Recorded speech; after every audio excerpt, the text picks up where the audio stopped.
Hi everyone, Ben here. Today I'm going to be showing you how to trade in via our new website, which you can access at www.thegamecenter.store. This is the new website you can see in front of you, and you can see there's a number of different options at the top. So you can go through all of our board games and RPG games, our collectibles, including pop vinyls, figures, manga, our video games, very extensive library there. And you can also do trade-ins, TCG and singles, and access our events. We'll go to trade-in. Here you have two different options. There is trade-in video games and trade-in cards. Now, trading in video games, we don't have an automated system for that. What you need to do is you send us photos via email of the front, back, and inside of all of the games that you want to trade in. We then give you a quote via email back to you, and if you're happy with that, you can either bring the games in or send them in to us if you're interstate, which is a request that we've had recently in the last couple of years quite often from a lot of people that are buying from us from all around Australia. Now, if we go into trade-in cards, here you'll be greeted with this screen once you're logged in. It'll ask you to select the game, so Magic, Pokemon, or Yu-Gi-Oh! So for this example, I will go with Pokemon. Now, it's asking you here to add to your buy list. What a buy list means is it is a list of cards that you want to offer up to sale for the store for us to buy off you. So for this example, I will trade in a Charizard EX. All right, and then you can see the photos of each of the cards. And this comes up with all of the cards that are printed, which are Charizard EXs, as long as they are English printed. So their website only currently has English printed, not any of the Japanese cards. You can still trade in Japanese cards, but that has to be done in store. So if we go to, I don't know, I've got a Fire Red and Leaf Green holo foil version. So you can see here is the card that I'm intending to trade in. And here is the trade credit price that you would be expecting to get if you brought that card into the store and it was near mint. Now, let's say I have it as heavily played or damaged. You can see here, we're not currently looking for this variant. The reason for that is because a lot of our cards are actually purchased by players who go to tournaments, so we require all our cards to be tournament legal, and a lot of cards which are actually heavily played or damaged will be disallowed in tournaments. So we're currently not accepting that level of card. But for moderately played, lightly played, and near mint, we certainly do accept it. So let's say it is a lightly played card. Here you can see the trade credit price has changed because the sell value of that card will change. All of these prices are dynamic, so at the time you're watching this video, it is likely that these prices would have changed.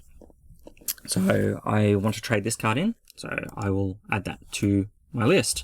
Let's add another card to the list. Let's say it's just a Pikachu GX. Oh, you can see I misspelled Pikachu there. There we go. So yes, it's the Sun and Moon promo holo foil. So I'll add that also to my trade as well. Now you can see here the buy list value, the expected is 0. That's because the prices here are shown in cash. We don't currently give cash for any of the cards. So change that to store credit, and here it gives you a summary of what you're expecting to receive in trade credit. Now let's switch the game. Let's go to Magic, and let's go for one of the most expensive cards in the world, the Black Lotus. And you can see all the different variants here of different Black Lotuses. Alright, so I will trade in this limited edition beta non-foil version of the Black Lotus, which I don't currently have, nor do I expect ever to have with that value. But you can see the buy list value has jumped up significantly. Now let's switch the game to Yu-Gi-Oh! Let's go for a more common card, the Dark Magician Girl. This is going to come up with lots of different versions of the cards because this card has been reprinted a lot of times. I have the Toon version, so I will go all the way to the bottom. There we go. So the Pharaoh Tour promo Toon Dark Magician Guild, and I will add that to the trade as well. Alright, after considering all of the cards that I have, and you can keep going with these lists, you can add as many cards as you like, hundreds of cards, you can add all your commons if you like, and that's all fine. There are certain number of cards that we will accept for trade. So for each of the base commons, the common cards generally are not worth much at all. Stores commonly sell them for 10 cents each. We repack a lot of those into our repacks. So basically we get rid of them at cost. We will take a maximum of 4 of each of those. Now you can submit this buy list now and it will come up with ready to submit. Are you ready to submit your buy list? Yes, I am. And it comes up with this text. It gives you instructions on what to do. And I click OK. And that's it. It disappears. It's all done. What's happened now in the back end is the website has actually emailed the store. We will review it and then send you instructions back whether we are going to accept that trade or whether we're refusing it for whatever reason. And then, yeah, you bring the cards in. We're basically accepting all trades, so we haven't refused anything.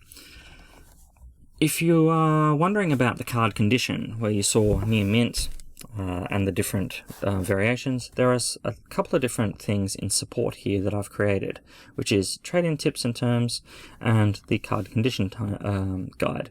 If we go into the trade-in tips and terms first, this actually gives you a example of how we are expecting to receive your cards.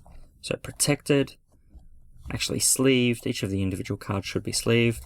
We recommend these mailer boxes from Australia Post. They're very cheap and it allows you to send the package, your cards in via a package, not via a letter, because it's important that you actually have tracking for all of the things that you're sending to us.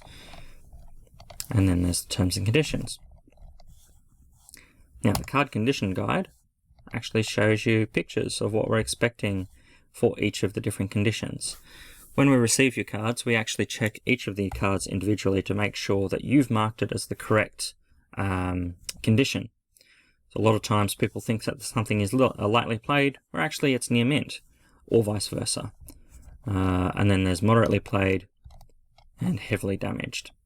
Heavily damaged, you can see here that it actually has massive damage to the front face or back face of the card, so parts of it may not be readable, and that's why those cards are not tournament legal.